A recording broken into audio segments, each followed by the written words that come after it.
$2 billion in damage to infrastructure from heavy rains, curfew and other COVID-19 prevention measures extended, and phased reopening of face-to-face classes starting November 9. You're watching Jamaica House Weekly. I'm Anthony Morgan.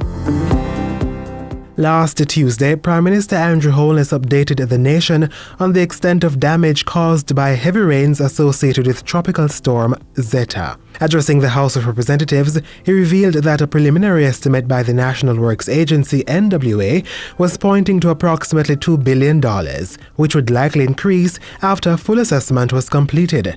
Mr. Holness said money to address the damage would be reallocated from each ministry, and the process would be supervised by the Ministry of Finance. So at this time, we will budget to expend $1 billion to directly address damage due to rains, and this is to be used directly by the NWA according to areas of greatest national need and strategic importance to the productivity of the economy. According to Mr. Holness, priority will first be placed on clearing blocked roads, cleaning heavily silted drains, and patching main thoroughfares. This will be supported by an early start to the annual mitigation program, which usually coincides with the Christmas period and covers debushing, drain cleaning, and patching of roads across all 63 constituencies. In addition to the impact on roads maintained by the NWA, it's estimated that about 60% of parochial roads were affected. The estimate is being finalized, but preliminary indications are that the damage to parochial roads and drain networks will run in excess of $700 million. As part of measures to recover from the impact of heavy rains, Prime Minister Andrew Holness says each constituency will be given $1.5 million to assist with repairs to housing infrastructure damage. This money is to come from the Housing Fund. In addition, we will give each constituency an allocation of $1.5 million from the Ministry of Labour and Social Security for rehabilitation grants for the neediest cases that are brought to the attention of the MP. So, in effect, constituencies will have $3 million early response fund. While speaking in Parliament Tuesday, Prime Minister Holness also addressed the long-standing waterlog issue on Marcus Garvey Drive caused by an insufficient drainage system. He said funds would be allocated for work to begin in 2021. We will try to program this in our next year's budget, because we realize that this is critical.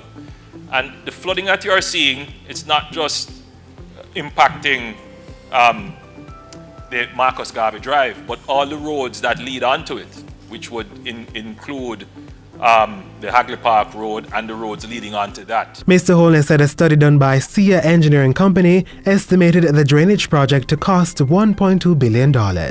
He further outlined that a national drainage study supported by the Inter-American Development Bank indicated that a main drain was needed to channel water from the Tinson Marcus Garvey Drive areas into the sea. It would play a similar role and function as the Sandy Gully does. Yes, that was built over 50 years ago, and we haven't built a drain of similar proportions since. A day before his address to Parliament, the Prime Minister assured persons who had been affected by the recent flood rains that government would be acting swiftly to mobilize resources for their assistance. I want to assure those who are affected that the government will be acting swiftly and mobilizing resources quickly to, as best as possible, help to alleviate any dislocation and suffering that may be taking place now. Prime Minister Holness said he would be going on an island-wide tour to get a first-hand view of the damage.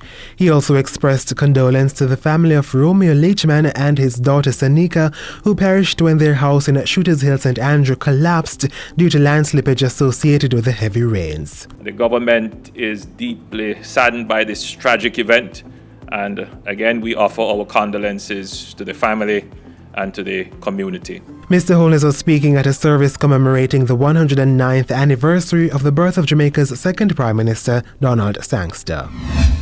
On Wednesday, Prime Minister Andrew Holness updated the government's COVID-19 control measures during a virtual press briefing. The island-wide nightly curfew of 9 p.m. to 5 a.m., which would have expired on October 31, will continue until November 16.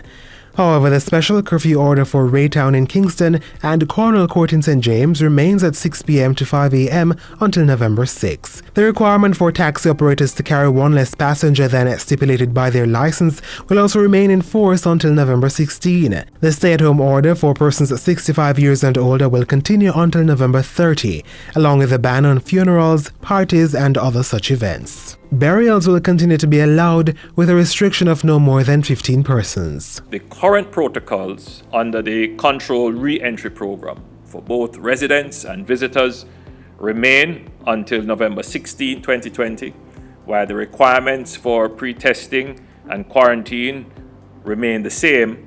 We are implementing various operational improvements to streamline the processing of arriving passengers at our airports. The Prime Minister stressed that the country was not yet out of danger, but said the measures were working to slow the spike in new COVID-19 cases. With the announcement of a phased opening of 17 schools on November 9 for face-to-face learning and teaching, Prime Minister Andrew Holness says the aim is to get children back into the classroom safely.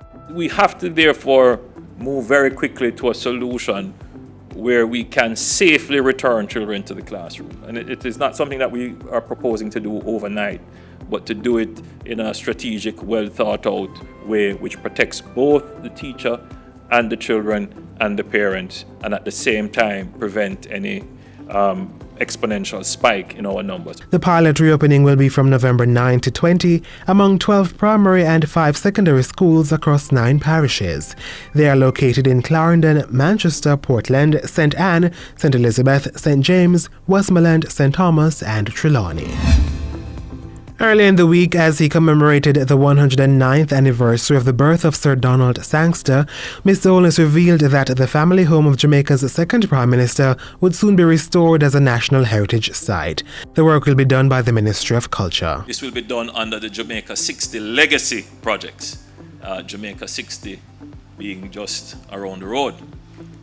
And so, Minister Grange, I know you have extensive plans to celebrate Jamaica 60.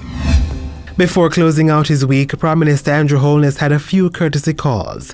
On Wednesday, he met with Her Excellency Marianne Van Steen, the new European Union ambassador to Jamaica. Prime Minister Holness said Jamaica would continue to foster strong partnership with the European Union with a view to deepening and strengthening our firm cooperation. Later that afternoon, the Prime Minister met with 3 main contract carriage operators within the tourism industry, Juta, JCAL and Maxi Tours. He hailed them for their innovativeness and creativity in weathering the first phase of the COVID-19 pandemic, while volunteering some of their buses to carry nurses to and from work. What they have placed on the table with us is no different from what other businesses are going through. Even in the midst of this crisis where people are losing and facing difficult times, as a nation, we have these very good stories of people showing a great level of social responsibility and corporate responsibility in playing their part in ensuring that as a nation we can get through and pull through this